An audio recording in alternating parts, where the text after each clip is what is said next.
Hey everybody, Scout Crafty here again. It's Friday, TGIF. You made it through another week. And boy, do we have a great show planned for you today. Today, now I know a lot of you have been waiting for the screwdriver demo, but I'm going to do that on Monday. I put together a nice presentation. So Monday, we will have all your entries. We had 70 entries. Fantastic work. A lot of you guys really outdid yourself, but that'll be for Monday. For today, so many people were interested in that Collins brush axe that I picked up for $1 that I said, we gotta hit this, and it was a job. I just finished, so, but I'm telling you, I think you're gonna like it. Just me saying. Fantastic project it was. We're going to hit that. And, it's funny about that. When I was doing some research on that Collins brush hook or brush axe, boy, I'll tell you, the prices on them things is out of this world. I don't understand why. You could pick them up here for a few dollars. Don't spend that kind of money on eBay for one of these. They're not worth it. It's kind of a specialty tool too. You don't use that all the time. It's only for specialty environments and things like that. But so we're going to be working on that. It was a beautiful day today. We're in May now. May is always a wonderful month here in the Northeast. And I was out there today looking at this bush that I planted. Mother's Day is coming up, and for those of you that still have your mom and your dad, God knows you're so lucky. You have no idea. And don't ever take it for granted. But being my parents are long gone, and my mother, I remember about 25 years ago, I bought her for Mother's Day an azalea. I love that bush, and I used to trim it. I used to keep it into a small ball. You know how you trim you trim bushes into shapes or whatever.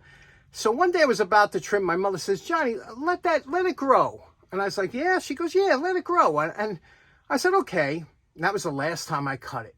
That was 25 years ago. And look at this beautiful azalea now in its glory, in its bloom.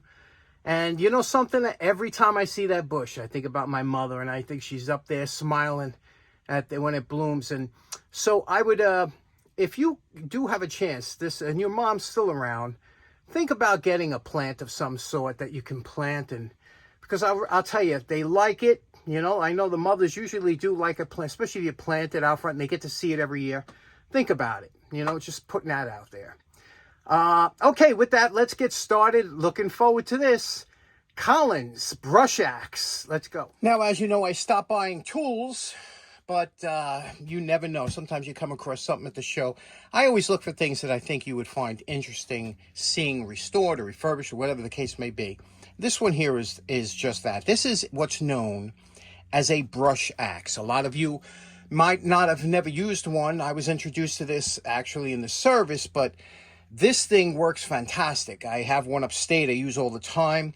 A lot of times you need to cut some brush away or things like that, and you're not going to use your axe. You're not going to waste your chainsaw fuel. This is the perfect ticket for that. So it's really good. Again, you don't see them too often. This one here was made by Collins, and look at the shape of this thing, and look what I paid for it. Can you see that here? Let me turn this around without.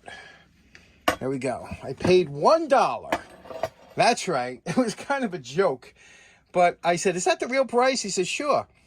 $1. Looks like maybe it was $4 at one time, and he took off $1. So, but it is extensively pitted and rusted and whatnot. I said, "I'll use it." Look at this. But believe it or not, this is we could do this one of two ways, is what I want. Again, another vote from you. I could make this into a wall hanger, like a military style. I could paint it green, fill in some of that, make it like a wall hanger where it would look good on the wall. Or I can make this into a usable brush axe again. Now, here's the key with this. You see the handle is split. You see that? Now, what was nice about these, they used a traditional axe handle. So you didn't have to get a special handle. You got your regular axe handle. You put it in. And sometimes there was a little play, sometimes there wasn't, but they work no matter what. They're fantastic. You see this split going up here? I'm going to fix that. Okay, while you make up your mind on whether or not you want to see this a wall hanger or a user, either way this has to come off, okay? Because we got to take this off to do a good repair.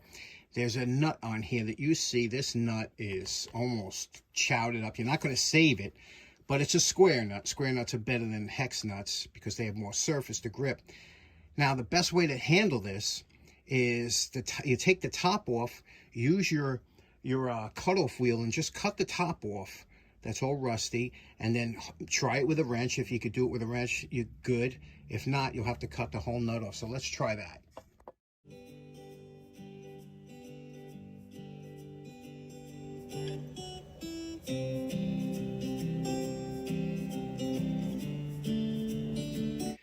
Okay, now it's still hot from the whizzer wheel, but you see we cut off the top there.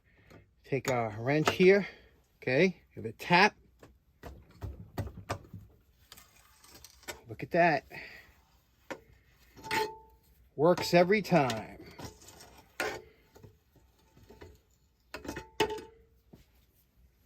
Okay, now this is going to go into the vinegar.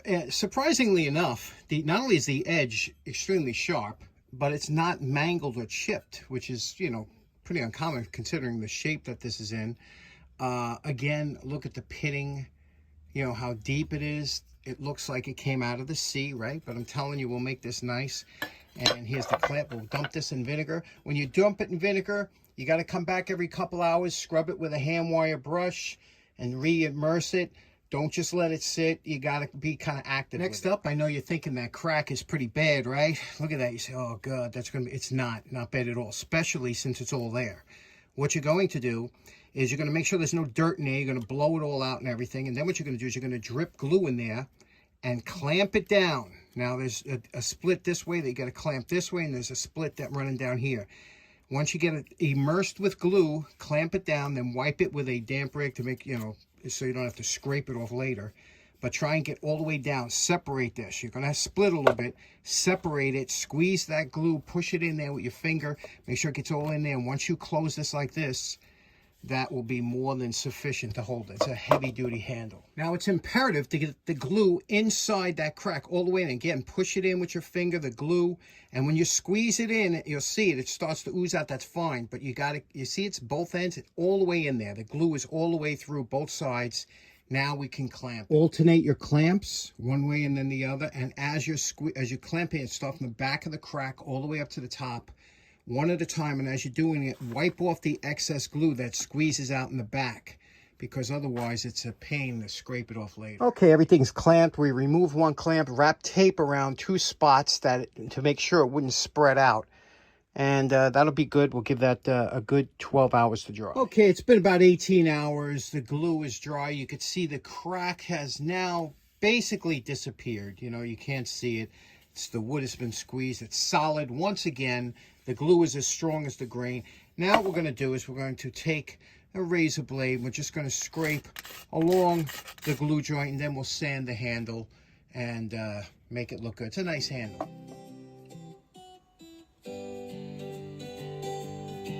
Here we go. It's all scraped down. You could see here now it's smooth. Again, we'll sand this down, but we got all that. This is all dirt and grime, the old shellac or whatever was on there. We'll decide what we want to do as far as the coating goes later on. But like I said, this is a beautiful, nice swell on here. Now we're going to address the head. Okay, this is after 24 hours in the vinegar. Now, vinegar takes longer than evaporust, so, you know, it takes at least a day. But you can see we got all the rust off of here. You see that? And we just did it with the little hand wire brush. You can see the Collins stamping in there nice, but you see the pitting, massive pitting. Now what we're going to do is we're going to hit it with the wire brush, okay? Just to get off the skin. Now remember what this looks like? Let's hit it with the massive wire brush. Okay, here we are. All the rust now is removed, and it's wire brushed. You can see here it has a nice finish on it. Now, I know what you're thinking. You're thinking, hey, what about those deep pits? You know, is it the structural integrity has been compromised? Not at all. All this extra steel back here, and look how thick this is. This is 1/4 inch thick plate. And this is just for weight, okay? The only thing you have to worry about the edge, and the edge is fine. So this is just for added weight so that when you swing, you get momentum. And let me show you how, and you could tell good steel. Let me show you by the ring test here.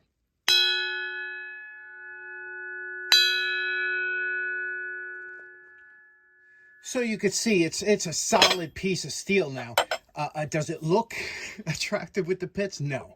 Now, like I said, if this would have been a wall hanger, you could fill that in with Bondo and then, you know, make it nice and spray it a flat color. But a lot of you wanted to see this as a working brush axe. So what we're going to do is we're going to give it a coat of, first thing we're going to do is etch and prep, or prep and etch.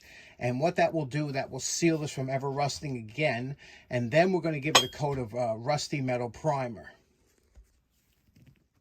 Here we go, all chemically treated, primed, and ready for paint. We're just going to touch up the edge real quick. Here's the handle all sanded, ready for some color, some stain. Okay, we're finished with the handle. Now, I know I talked about wire wrapping because I'll tell you the truth, when I first got here, I didn't know how the repair would come out. The repair on here came out so good, so perfect, that you can't even see where it was repaired, that I'm just going to leave it this, because glue is stronger than, when you glue a crack, it's actually stronger than the grain itself with the modern glues. But look what we did here.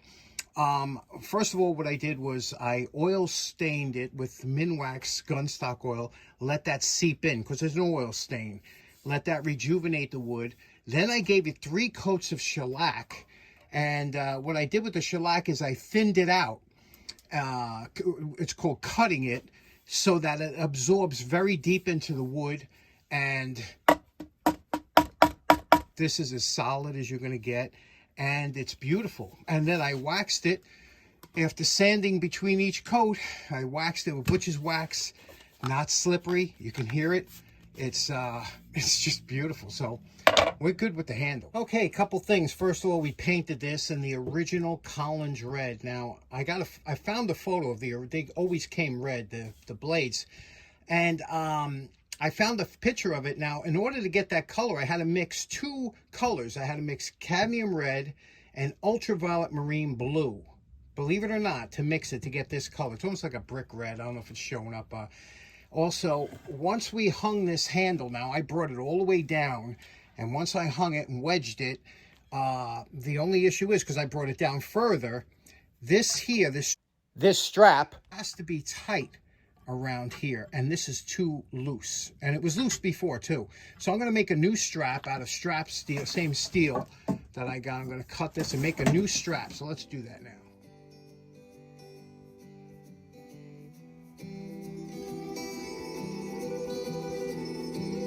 Okay, you know my favorite part. Remember what this Collins brush hook looked like before we started? And we're calling this project done. I have to tell you something.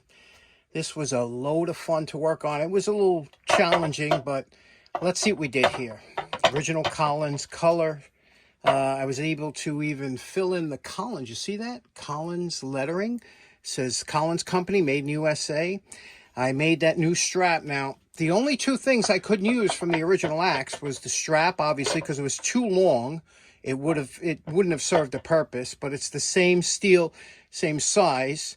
And the nut, this nut here. I actually used the same bolt. I had to grind it down to get rid of any of the pits, but I have a bunch of square nuts, which I love. But here we go. Here we go. We have the handle repaired, and just beautiful, huh? This is solid as can be. I can't tell you how much I'm looking forward to demonstrating this. I'll demonstrate this upstate, but there we go. You know, I know most of you want to make it a user. There was a couple that wanted to make it into a wall hanger, but you know, I would have had to fill all this in to make it. But I think it looks good. It's definitely a user, and I'll prove that. And when we go upstate with it. So what do you think? Okay, so in closing, like I told you, I had a blast doing this thing. I'm so happy with the way it came out for me. And, you know, I can't wait to demonstrate it. Special notice, this tomorrow, Saturday, I'm going to be at the Zagre Farm Museum in Colchester, Connecticut. If you're in the area and you have nothing to do and you want to see a great place to pick up inexpensive tool, just a fun show to go to. I will be there, and there's a flag there that they usually put on top of a crane or something, and I will be under that flag at 10 o'clock, so this way I don't miss you if you do show up. 10 a.m. I'll be under the flag if you do show up. Zagray Farm Museum, link in the description. Hope you have a great weekend, okay? We'll see you again on Monday for the Screwdriver Special. Take care. Bye-bye.